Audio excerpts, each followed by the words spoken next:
ಅಪ್ಪಾಜಿ ಅಮ್ಮ ಬೇರೆ ಹೊರ ಹೋಗ್ಯಾರ. ಹೊಟ್ಟೆ ಹಸಿತೈತಲ್ಲ, ಅಜ್ಜಿನ ಕೇಳೋಣ ಇರ್ಬೋದು. ಅಜ್ಜಿ ಹೊಟ್ಟೆ ಹಸಿತತ್ತೆ, ತಿನ್ನಕ್ಕೇನಾದ್ರು ಐತಾ ಅಜ್ಜಿ? ಓ, ಹೊಟ್ಟೆ ಹೆಚ್ಚಾಕತ್ತೇನಪ್ಪ. ಇರು, ತಿನ್ನಕ್ಕೇನಿಲ್ಲ, ಮಾಡ್ಕೊಡ್ತೀನಿ.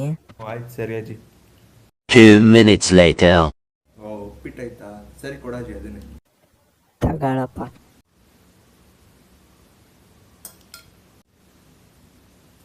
ಅಪ್ಪ ಇವಾಗ ಹೊಟ್ಟೆ ಫುಲ್ ಆಯ್ತು. ಹೊಟ್ಟೆ ಅನ್ಕೋ ಒಂಥರ ಆಗ್ತೈತಲ್ಲ. ಇರು ಅಜ್ಜಿ, ಉಪ್ಪಿಟ್ಟು ಇಷ್ಟು ಜಲ್ದಿ ಮಾಡ್ದೆ ಅಲ್ಲ, ಹೆಂಗ್ ಮಾಡ್ದೆ? ಯಾವಾಗ ಮಾಡ್ದೆ ಅಜ್ಜಿ ಉಪ್ಪಿಟ್ಟು? ಅದು ನಿಮ್ಮಮ್ಮ ಉಪ್ಪಿಟ್ಟು ಪಾತ್ರೆನ ಡಸ್ಟ್ಬಿನ್ ಹತ್ರ ಇಟ್ಟಿದ್ರಪ್ಪ, ಅದಕ್ಕೆ ಅದನ್ನ ಬಿಸಿ ಮಾಡಿ ನೀ ಕೊಟ್ಟೆ. ಅಜ್ಜಿ ಅದು ಅಮ್ಮ ಉಪ್ಪಿಟ್ಟು ಚೆಲ್ಲನ್ನು ಅಂತ ಇಟ್ಟಿದ್ರು, ಅದಾಗ್ಲೇ ಕೆಟ್ಟೋಗೈತೆ ಅಜ್ಜಿ. ಮೊನ್ನೆ ಮಾಡಿದ್ದ ಅಜ್ಜಿ ಉಪ್ಪಿಟ್ಟದು.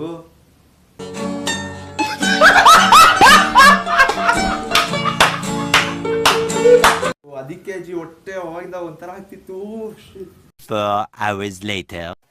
ಇವಾಗ ಅಡುಗೆ ಮಾಡಿ ನೀಡ್ಕೊಡ್ಲಾ? ನನ್ ಮೇಲೆ ನಿನ್ಗೆ ಯಾಕೆ ಇಷ್ಟು ದ್ವೇಷ? ನಾನು ಏನ್ ತಪ್ಪು ಮಾಡಿದ್ದೀನಿ?